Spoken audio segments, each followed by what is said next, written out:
Hey, what's up, guys? This episode of Alexis and Company is brought to you by youtube.com/CoverGirlAlexis. Check it out. You're in for a treat. On my own, but I'm never alone. On a road to wherever I want. And you see, So I have a very, very special guest on the line this afternoon, you guys. I'm so excited to introduce you to one of my good friends, Fanicia Howard. She's an author, a poet, an actress, just the most amazing person ever. She's 27 years old and a native of Chicago, Illinois. She's always embraced her passion of expression through art and writing and moved to Atlanta, Georgia in 2010. Phoenicia, are you on the line with me? Yes, my love, I am here. Perfect. How are you? How's everything going? I'm well. I'm doing well. Just, of course, holding the book. I've actually started the process of copywriting material for the second book, which title I'm looking forward to releasing later part of this year, so maybe around fall. So yeah, it's been a roller coaster of a lot of learning curves, being a first-time author, or as some people say, authoress. Yes. But I'm very blessed to have been put in a position where I can live out my purpose and inspire others, and essentially be an inspiration to my own self. I think sometimes we leave out self, which is very important. So been a great experience thus far. It takes a lot of work, but yes. I'm blessed. I feel blessed. Oh, that's amazing. Yes. So we're going to get into all of that work that it takes to wear as many hats as you do. It's National Poetry Month. Is that right? Yes, it is. Well, we just made it the last day. I know. So, yeah. The last day. So we've been trying to get Phoenicia on for the last couple of weeks. And she was so gracious to reschedule with me over this past weekend. So we finally got her on, and we had to make sure that it was in April, so we could celebrate with the poets. But we're so happy that you're here. Tell us about your book, Letters to an Anonymous Heart. How did it come about? Okay, well, with Letters to an Anonymous Heart, it's actually not compilation. It's consists of 5 years worth of poems. So different spaces in my life within the past 5 years. The title, it came about circa 2012. So I want to say that puts me back to either the latter part of junior year or beginning of senior year of college. I attended Clark Atlanta University. For those tuning in who don't really know my background, so shout out CAU. Yes. And that's how the title came about. I was really thinking, how can I connect with people, not just, my immediate family or friends. If anybody could pick up my work, what would be a good title that kind of is saying, hey, I want to connect with you, or even two other people reading it, realizing how much we have in common. So I thought letters, even though I'm literally writing letters, kind of playing off of that in a creative sense, right? To an it's hard because I don't always know who I could be reaching. I don't know who's trying to get in touch with me. Just like a lot of my people I look up to that write, I'm sure they don't necessarily know who I am yet. Not yet, right. Maybe so, not yet. They're long gone. So that's kind of how that title came out. Even most of the poems were written, between 2012 and 2000, early 2017, but a bulk of them were like dead smack in the middle, so like 2014, 2015, because I went through a lot of changes in my life, so that inspired and evoked a lot of writing. But I officially put a book together about around February or March, early March of 2017, so last year. So it took some growing, and a little bit about me, too, is I'm a spiritual person. I'm a Christian. So last year I went through a rough patch, and I was kind of putting it off, like putting it together, just like, I don't want to do it right now. It's not the right time. No, I don't have the money. Not ready. What if people judge me? What if people, I'm kind of a private person, so it's like if I lay all this out, everybody would know all these things, and just the internal thoughts. And then it was just getting to that point where it's like, well, it's not, if you don't do it now, you ever do it.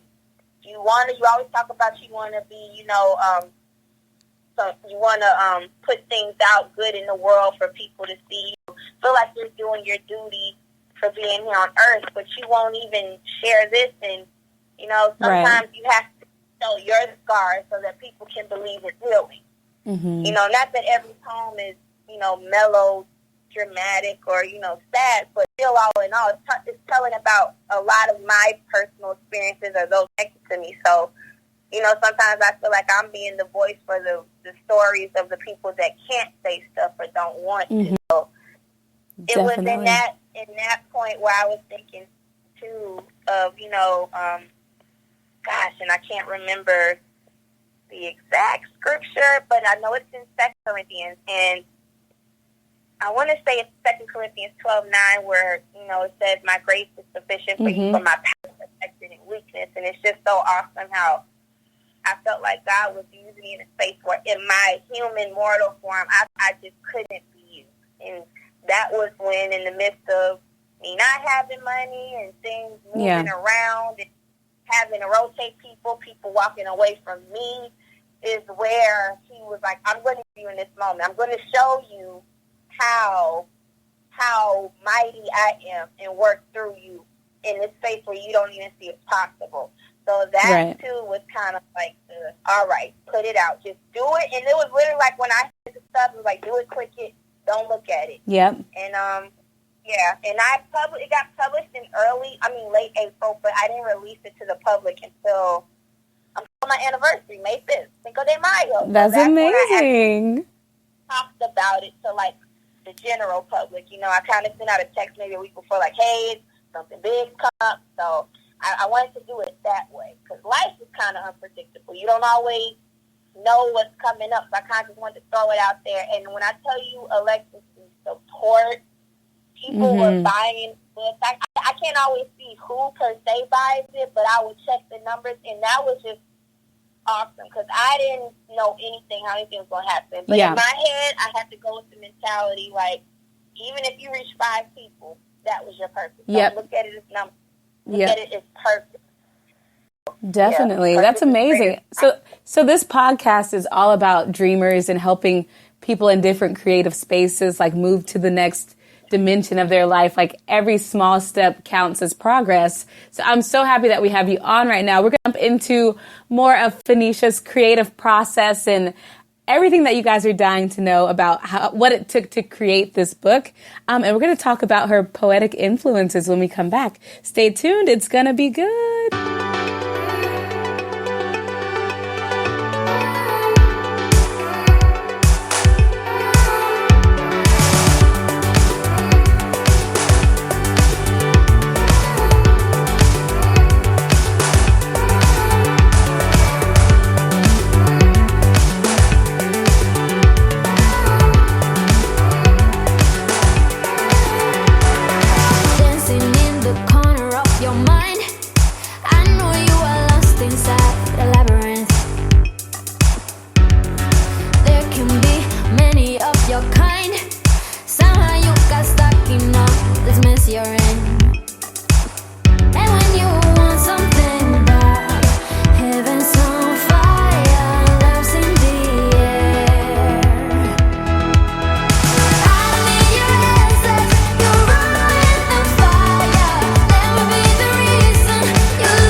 Back, you guys. We are chatting with the incomparable Fanicia Howard, actress, authoress, writer, poet.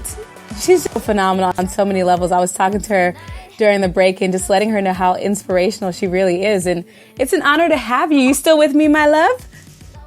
Yes, and that was such a sweet second intro. No, of course. It really is my honor to have you on tonight. So we're going to I have a sample of your book in front of me. I would not dare perform one of your poems. But one that really stood out to me is on page 15. It's Stars and Rainbows. So if you don't mind, I want you to perform that for our listeners in whatever sort of interpretation you have intended for that poem. And then we're going to talk about it a little bit. So whenever you're ready, my lady, you have the floor. Okay. This is Storms and Rainbows.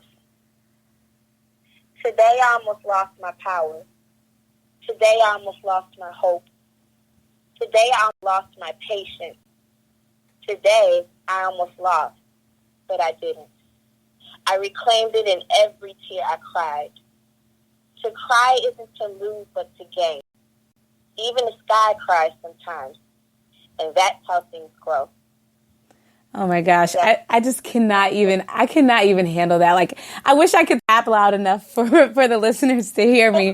But that is, oh my gosh, it's so powerful. The last line, even the sky cries sometimes, like that Phoenicia blew me away because, you know, as dreamers, especially myself included, like it's so hard to be strong all the time, you know, like you mentioned earlier, like we run out of resources and we run out of motivation and, you know, we worry about timing and everything can be so stressful, you know, in chasing our dreams. So the reassurance that, hey, even the sky needs to cry in order for things to grow. Oh my gosh, it gives me chills. It literally gives me chills. So explain Storms and Rainbows a little bit. What sort of inspired you to put that down on paper so beautiful? Okay.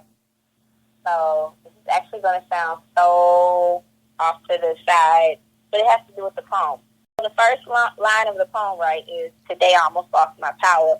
The day I wrote this poem, I was living in a housing situation that wasn't the best. This was a couple years ago, and we were having issues with the people that were providing our power. A lot of things they were doing being malicious on their part. You know, of course, we took care of things on our end, and literally that day, there was an issue where the power got cut off.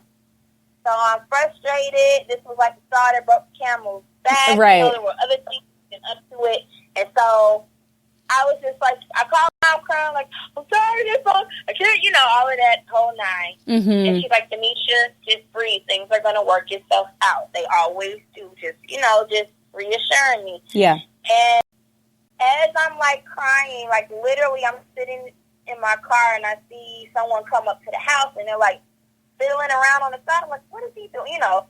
And it was the guy coming to cut the power back on. I don't know if they had a change of heart. I'm going to just call it do machina, the Greek term, like when, you know, a deity steps in and just whatever, just medical. I'm going to call it that and call it God. Maybe he put conviction on someone's heart. I don't know. Right. But the power came back on, but in that's where it's like, okay, take all this emotion you're feeling, because I try to write in a mixed emotion, because if I stop, I'll forget how I felt, and there's nothing like a raw emotion. So literally, it started from just writing down, today I almost lost my power. But literally. Like a double entendre. I almost lost my power, but I almost lost my power because I was in a power struggle of me trying to play God, trying to fix this, be on top of this, be on top of this. And that was what kind of broke me down to the point realizing God's going to make it work. Stop trying to play his part. And so I always love like doing poems around nature, like the whole idyllic type thing. So in the past, I would try to write things that had to do with like the sky. I mean, like in love with the sky, the whole celestial. I'm not a big science lover, but when it comes to like just astronomy or, you know, studying clouds and stuff, anything that has to do with the sky, I'm like obsessed. Like, so I always wanted to write something that was just so beautiful that had to do with the sky. Yes. But it never worked out. You know, I always feel like you can't force poetry. You just gotta feel it, or you just, you know, gotta write it. How it comes out is how it is. So I'm writing all these things, and I'm thinking, like, how can I incorporate what's going on? It was like, you know, rain to me is like I think of the sky crying. You know, as a kid, some of us probably thought, you know, when it would rain outside, maybe that was God crying or whatnot. I know I did, you know, but same. That's when it came to me. Even the sky cries sometimes, and that's how things grow. And it's like I wasn't trying to hit it with that worked. It worked, yes. It did, but it was also really like, oh, we just think of ourselves. Think of how nature works. Like how we go through things, nature goes through cycles too. And I mean, I'm not a person that's going to be all like, you know, all the trees are talking and stuff, but I mean, they are living, breathing things. And it's like, if it could have emotions like how we do, how do you think trees and plants and things feel when they have to go through the same cycle of things? They go through periods where they bloom and they're beautiful, and by the end of the year, once all the beauty is gone, you know, they fall apart, and it's a cycle. They come back to life, and they grow into the rain. You know, a plant starts under soil and the dirt beneath things, and it has to, in spite of that, just grow. Yeah. That's what we go through, essentially. We go through different seasons, you know. So it a lot of my poetry, but pertaining to storms and rainbows, they have, like, double meanings, you know. So that's kind of the premise of storms and rainbows. Oh, that's amazing. Oh, I love it so much. So tell us about, I guess, what makes you love poetry so much? You know, like, aside from using it as art form to express yourself, like, what really made you fall in love with poetry? I know it goes back to Clark, right? I'm sorry? I know it goes back to Clark, Atlanta University, right? And a magazine that you got to write for? Yes, okay. So professionally, it goes back to my collegiate years at Clark, Atlanta. But just writing in general, I've been writing poetry, I want to say, since I was about 9 or 10 years old. I would be in, like, different programs, elementary school class for gifted writers, young authors, things like that. And, you know, I know it's like most people claim to fame if they have something. And then a teacher said, there's something about you. But really, I've always felt like I was a little bit before my time. But growing up, I felt so awkward because I was so in touch with, like, things that you probably wouldn't experience till, like, 5 years ahead of whatever your age is. So it made me feel awkward. Yeah. But it would say you have something, you know, do something with it. Don't just sit on your gift. But, you know, as kids, you just like, okay, cool. You know, win a little contest here. And, you know, because I had so much wisdom early, there were actually some contests I wasn't encouraged in being a part of because the material was so heavy. And it's like, well, we don't want you to send this. And then the school counselor is trying to figure out why this thing you're, you know. So I started when I was younger, but to answer your question directly, I think what draws me to it is the fact that you don't have to go to school or have so much clout to be a writer or express yourself in that type of way. In my head, I always thought, like, if you have a story, you have the potential to be a poet. Because all it is putting it to some type of verse, some type of meter of how you want it to be. But even within meter, you got free verse, blank verse. Like, there is no one right or wrong way to be a poet or to write. So I guess I like that because, you know, I was an English major where a lot of it was reading other poets' things, but then there were a lot of other things where we're critiquing this and that. And I always felt like, well, how can I critique how somebody expresses their own emotion? It's not like a fact versus, you know, opinion or something. Well, it's not a factual thing. I guess it is opinionated, but I'm like, how dare I? Right. I know if somebody just went in on me about my stuff as if it was for whatever they were saying, that would crush me. So it was one of the only outlets where I could express myself, and through doing that, people could see the element in me, I guess, see the artistic part of it. But it's not like any other thing. I can't express it. It's like, you know, as an artist, too, even as an actress, like, you just have to be in touch with self and understanding that expression of art. And the good thing, I guess, with acting, too, I mean, you could use a pseudonym with writing so no one has to know who you are. Right. But even with acting, kind of getting off to the side, you know, I can express how Phoenicia feels, but be doing it through the medium of Patricia or Andrea or whoever, making up a character. So I like that, too. I could kind of keep my mystery if I wanted to. I I can also release therapeutically. So Wow. all in all, it was therapeutic. A lot of things in this world, I'm kind of like, whatever. If I don't get it, I don't get it. Right. I'm trying to get science. But with art, like the fine arts, specifically like poetry and acting, that was like my thing where I didn't care how many times I got knocked down. I was going to get up the next day and do it again. And that's when I knew that was like my niche. That was my gift. That was what I loved, because it didn't matter how many times I got crushed. It was like the next day I came back strong. It was like I never felt any pain. Yeah. And I don't feel that with like a lot of things. So yeah, that was kind of that thing. But you touched earlier on me doing my internship with Inspired Magazine. Shout out to Black Eye Spell. Shout out to Black Eyes if he ever hears this. So I found him like online, and I really loved his magazine. It's very eclectic and Afrocentric, and this is a celebration of people of color. And he was looking for an intern. I was looking for the experience. I was like a junior at Clark, and my mom was kind of like, you have this under your belt, for jobs. I'm still in that limbo of I don't know really what I want to do. I knew what I wanted to do long term, which was art. But as far as segueing into that, I didn't know what I wanted to do. And shout out to anybody in school now who's going back. You're in my prayers. I know that feeling. You will make it through. Mm-hmm. You have a plan. God has a plan. So I know that feeling. Definitely, but, yes. Yeah, I found him, and I started doing writing. So my job description was to go out to different events and, up and coming or established artists, entrepreneurs, all types of philanthropists, in Atlanta. I would, find them, or he would give me assignments and connect with them, and we would just sit down and talk about them, like how we're talking now. I guess this was kind of before the era of, podcasts becoming how they are. Mm-hmm. We do the same thing. I have a recorder on my phone and transcribe the interviews. It was a lot, But, yeah, definitely. It was a learning lesson. And halfway through the internship, I was like, hey, I'm a writer too. He's like, yeah, you're a writer. I'm like, no, I do poetry.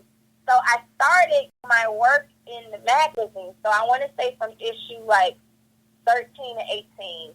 If anybody checks out my magazine too, I have some work in the creative writing session. So that was a way. So that was a way for me too to get my work, I guess, published in a book. So that was good. I'm like, good job, Phoenicia. You're working. Yes. So that was a great experience, and I'm still in contact with Black Guy, that's the homie. I'll hit him up every once in a blue or somehow connect some way. He's dope. He's awesome. Check out Inspire Magazine when you get a chance. That's another thing too. I'm always shouting out people I know doing stuff because it is a support system, Yes, it takes a community for sure.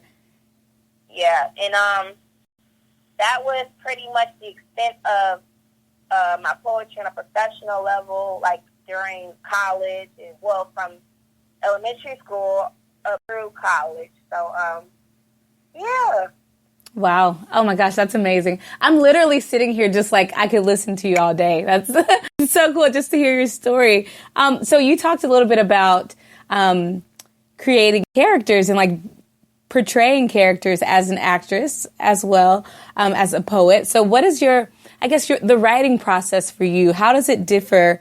How does the poetic creative process differ from the acting creative process as far as writing goes? So as an actress, you don't have to write your own script, but as a poet, you get sit down and create these poems, So how are those kind of similar and different, those two processes of writing poetry and developing characters that you're portraying? Oh my gosh. Okay, so I'm gonna keep it 100%. Mm-hmm. And if I ever have a following, kids, this is just me. Don't follow this. Lord. I'm not going to say anything crazy. I'm just saying. I'm someone that's personally all over the place. I've never, when it came to art, had that much structure. Outside of, with acting, if I get a script, I know it's my responsibility to learn the lines because it's a team thing once again. So when I go up, I can't let anybody else down. But with writing, I never really had a structure. And for me, it works. For other people, it doesn't work, and I respect them, and they are successful at what they do. So people just have to find what works for them. I know with, the little bit of semi-structure I do have, I just really try. I'm more about writing in the moment. But where the discipline of that comes in is if I'm feeling something and I'm like working and I can't stop, I'll at least pull to the side, write a note down on journal pen. This is what you were feeling at this, or just some type of device going on where I can get back to it. Because I have 10, like anybody else, I have 10 million things going through my head. I'm like satellite TV, XM radio. I got about 11 different channels going on at one time, and I'll forget. Yeah. And I'm really about being in the moment. So I don't have the best description for what I do with structure, but that's as close as what I can think is just jotting stuff down. If you're in the moment and you have the opportunity, write it. It's not popping up in your head just because it's Tuesday at 4:49 p.m. Like, write it down.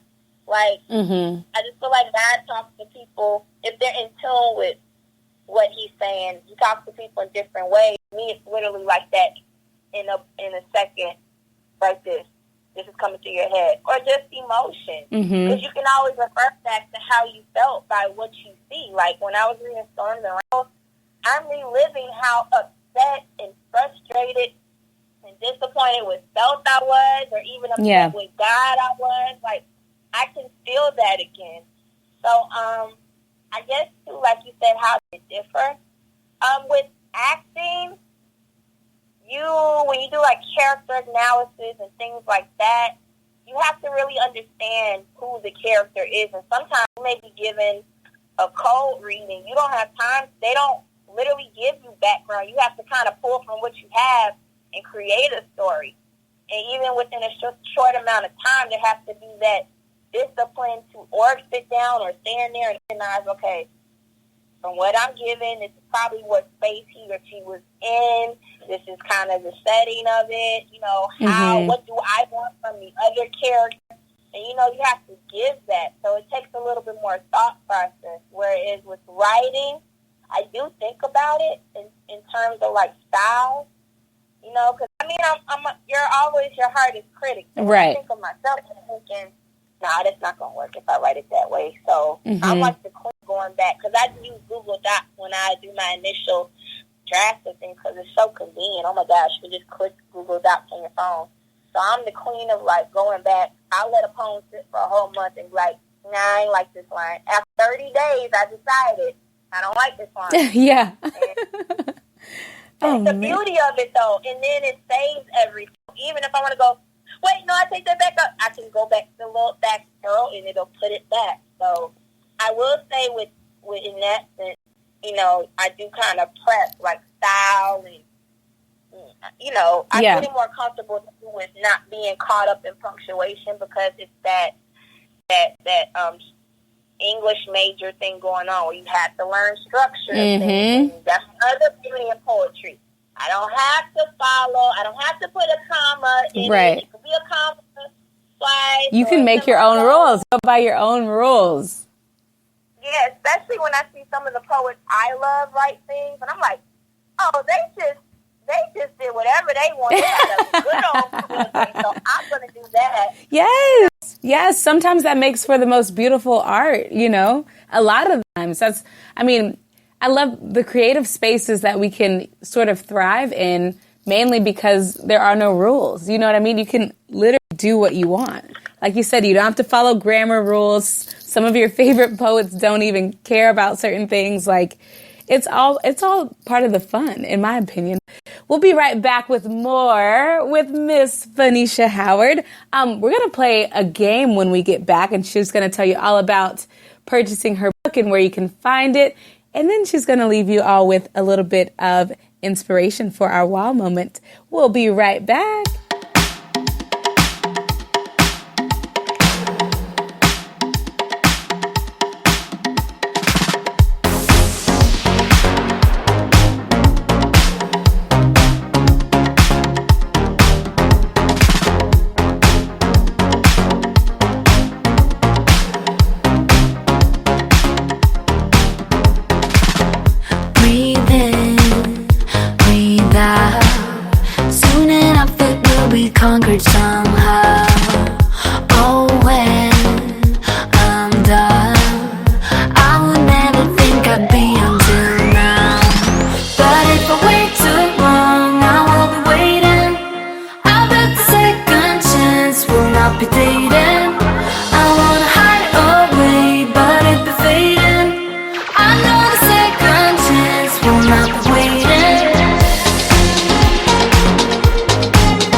guys, I am back with my beautiful friend, Miss Phoenicia Howard. Phoenicia, are you with me? You ready to play a game? Ooh,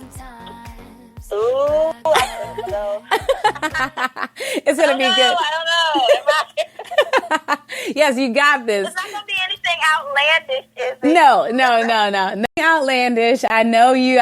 Like, we got this. I got you. Really simple questions. I'm going to say 2 different options, and you're going to give me your choice. So I do this on my podcast with my brother, and I thought it'd be a really fun thing to do with you today. So you ready? I'm as ready as I'm going to be. Let's do it. Okay, here we go. Laundry or dishes? Dishes. Poetry or acting? Oh, I can't pick. Oh, can I get in? I cannot pick. I can't pick that one. No, so part of the rules is you have to pick, like, it's the toughest thing in the world sometimes, but we can't go on to the next one until you decide. Okay, like, is there, like, you know how, like, when you play Truth or Dare, like, I hope there's nobody, like, under 18, but, you know, you take a shot of water. Like, is there anything like that? Because, like, for real, like, how do you pick between both? Nope, nothing. You got to pick, cannot move on. And you still have 2 more questions after this, so, nope, Okay, acting or poetry? I'm going to say poetry. Can I say why I'm saying poetry? Yeah, go ahead. You can explain yourself. Thank you. I'm only going to say it for this game because we're talking in reference to my book, and I am a poet. That's why I'm going to play it safe and go with poetry, because I don't want to confuse people who have spent like 20 minutes right. talking poetry. But just off the record, I love both. Okay. Yes. Yes. Okay, there we go. All right, here we go. 2 more. Will Smith or Denzel Washington? Like Olderman. Oh, look at you. Okay. And he's dope. Like, it's Denzel. Come on now. Have you seen this man's walk? He's like in his Stop. He still has swagger. Like, he put 20, 30, 40, whatever year old. Girl. Come on. He is everything. He really is. And the last one, Angela Bassett or Lynn Whitfield? Angela Bassett. Whoop, whoop. She is my girl. Come on now. That's Auntie Angela. Like, come on now.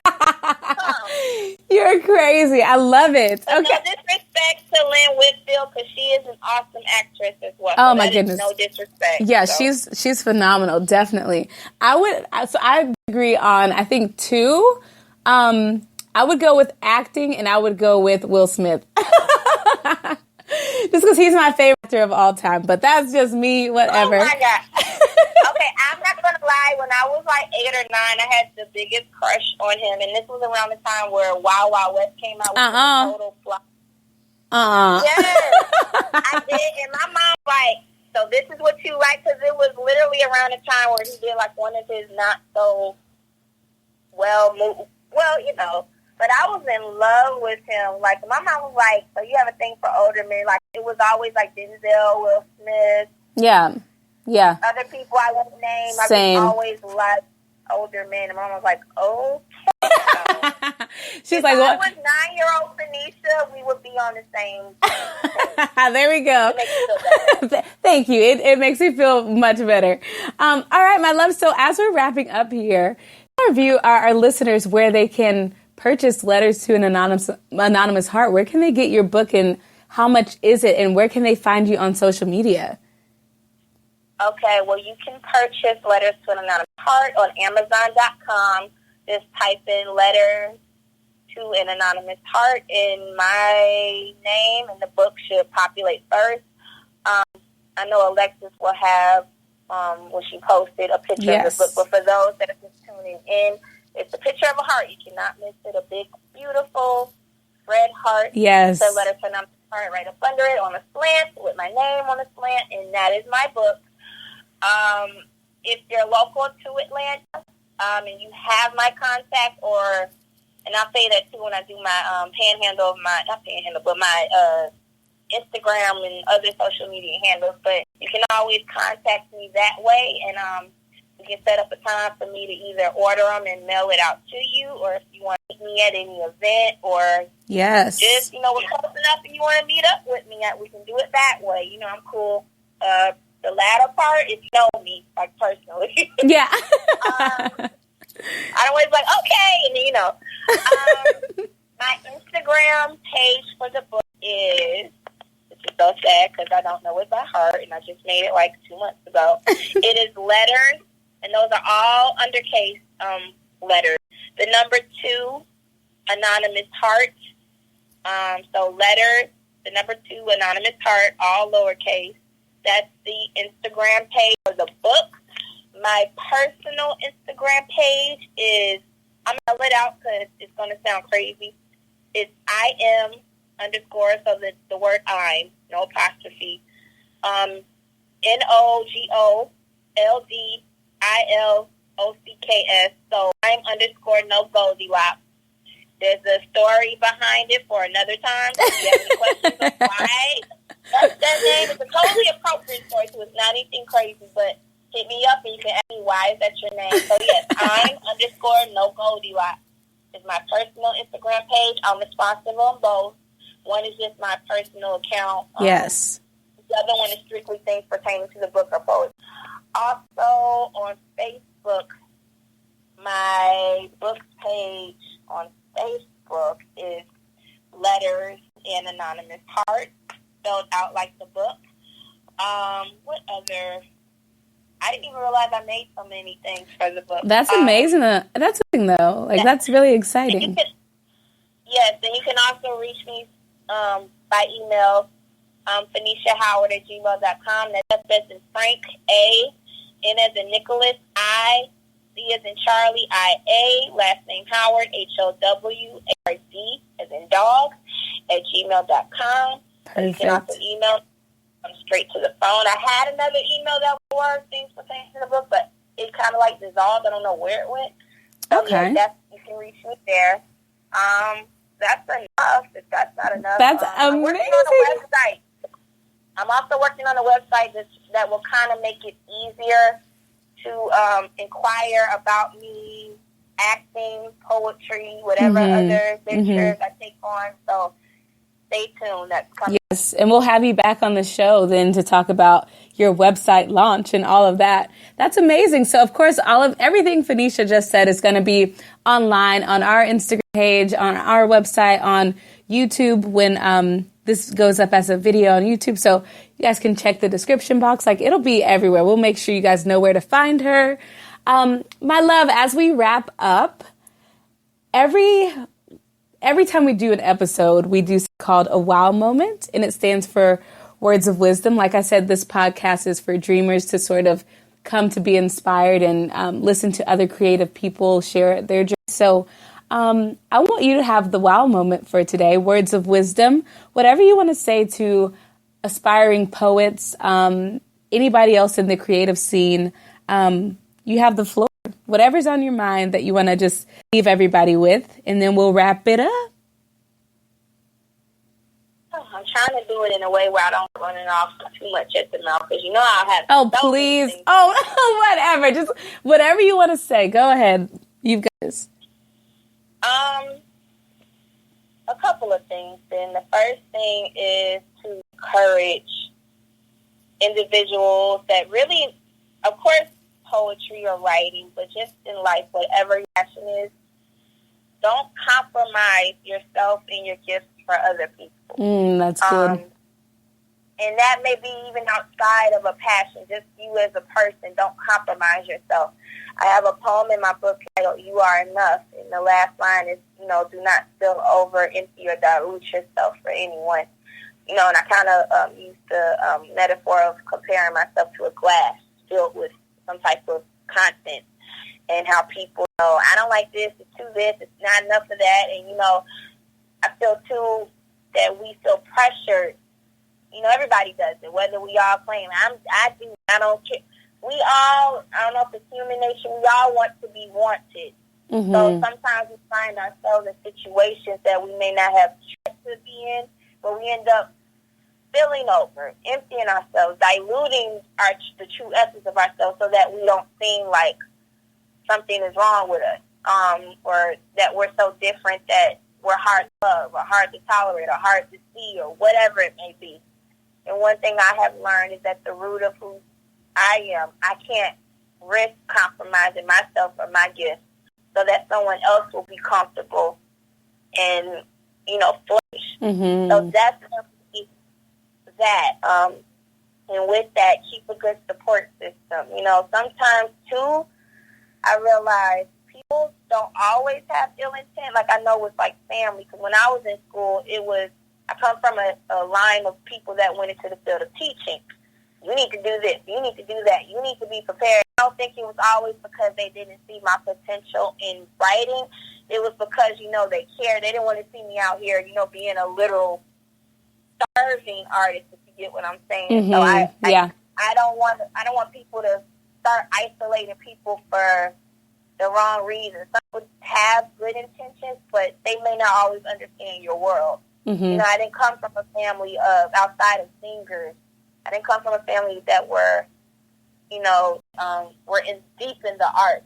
So they didn't always understand why the method or lack of method of things I did. And, in my early 20s, it was kind of like, well, you don't care about me. You just, mm-hmm. when it was just, they want to see me out like anybody else that loves somebody. They didn't want to see me out there like that. But then you have some that, they see potential in you and that scares them. So, that's they feel like if they can convince you that you can't do it, then, because maybe they can or they're scared, mm-hmm. then that's okay. So that's one thing. The other thing, and then I'll shut up. Whatever, you can keep going. I saw a quote a few years back, and I promise it brought me to tears, but it was so profound. It said, broken crayons still color. Oh, wow. I'm going to have a moment of silence so that can fit in. Broken crayons still color. So, from what I take from that is we all have been through, are going through, not trying to be pessimistic, but, we'll probably at some point in life go through something in life that we feel we can't come back from. Right. And whoever wrote it, I've seen it many times before, so it might just be an anonymous person, but going back to that metaphor of comparing ourselves to like a crayon. As kids, we used to abuse the mess out of our crayons. Mm-hmm. But all in all, you could still make a beautiful picture. I used to go crazy, especially my cerulean blue crayon. That was just my favorite one. And it was always the shortest stub because I used it so much. But I used to make the most beautiful pictures with it. And just even thinking outside of that, how something so simple to be broken down, like how I broke it down as a crayon, something a kid can understand. Mm-hmm. Now looking as an adult, if that crayon represents us, how broken and abused we can be, how broken down, ripped apart, but yet you can still do these amazing things. Broken crayons can still color. And it kind of goes back to the very beginning of the podcast where I talked about, that Bible scripture, I'll say part of it, the part where it says, my power is perfected in weakness. Mm-hmm. So, it's when you're feeling the most inadequate and you don't have anything in you, that's where he magnifies who he is, and you're used as a vessel, and you can do all of these things. So, don't compromise your gifts, and broken crayons still color. Oh, my gosh. And both of those things, just let them sit. I know it's a lot of talking.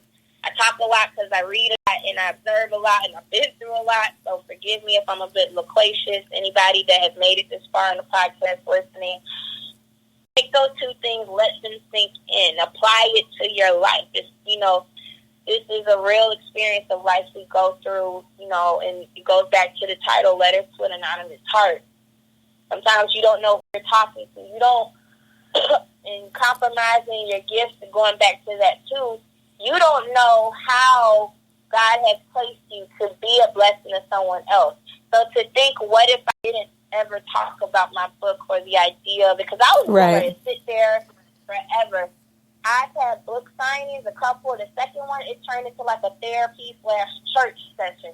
People were getting up, talking about things, and you would never think about how you saw them or perceive them, that they have been through some things or whatever. And all that was because I felt I had to release it. Something I was not going to do. I was going to walk away from it. I was just going to let it sit and collect dust somewhere or whatnot. And it's just, all that ties into itself. Like, you don't know how you can use. So believe in that, rest in that there's hope, there's possibility. Just, oh my gosh, that's amazing. Oh my gosh, I have to I don't even know where I'm going to use that phrase, broken crayon, still color, but that is, oh my gosh, I'm thinking of where I'm going to post it, and I don't know, you guys will probably see it on Instagram. Sure, I'll just put it under Phenicia's picture when I post her picture, and the link and all that kind of stuff. But oh my gosh, that's amazing. Broken crayon, still color, and even the sky cries times. That's Phoenicia. I cried the first time I saw it. It came up as a meme, but it came up as a meme for children. Mm-hmm. So it also made me think, I know when I was younger, I used to think poetry had to rhyme. Da-da-da-da, da-da-da-da, like an A, B, C, C, C. And then when I got older, it was that's not how life works. Life doesn't flow in iambic pentameter and end with the rhyme. Right. But these are all poetic terms I learned in school, by the way. So life doesn't always work that way. Talk about how life is and just be free with it. Mm-hmm. So to see that poem, and you have some poems, I don't like every type of poem I've ever seen. I'm not going to lie to you. But I've seen some where it doesn't move me, and some people got so caught up in being sophisticated with language that you lost the message with delivery. Mm-hmm. Then to see 3 words, some of my whole experience that I had thus far, I still carry today, and it was supposed to be intended for children to be able to decipher. That speaks volumes. Yeah. How sometimes the biggest message is literally 3 words. 1 word, and that's it. I cried like a baby for a week off of that. My friend was looking okay, you all right? Because it hits me. Yeah. And that's what words do to me. That's what I'm hoping for other people. Broken crayon, still color. That's the most hopeful thing. I'm trying not to get emotional now, but that's the most hopeful thing I've seen all the time. And to think that was made for little babies to see and understand. And here we are, grown people, trying to look up all of these synonyms for words and this and that. And here it is, broken down in the most simplest form. Yeah. It means so much. It sums up life. Oh my gosh, beautiful. Ladies and gentlemen, the incredible Phoenicia Howard. Oh my gosh, it has been my pleasure to talk to you tonight. And to everybody listening, thank you so much for tuning in. All of Phoenicia's information will be online. Trust me, you will not have a problem finding it. We love you so much, Phoenicia. Thank you for hanging out with us tonight. All of our listeners, of course, anytime have to come back. And all right, you guys listening, I love you so much for tuning in. And I'll talk to you all soon on the next podcast. I love you. Thanks. Bye, guys. Won't you be the one for me? Won't you tell me how you feel? I share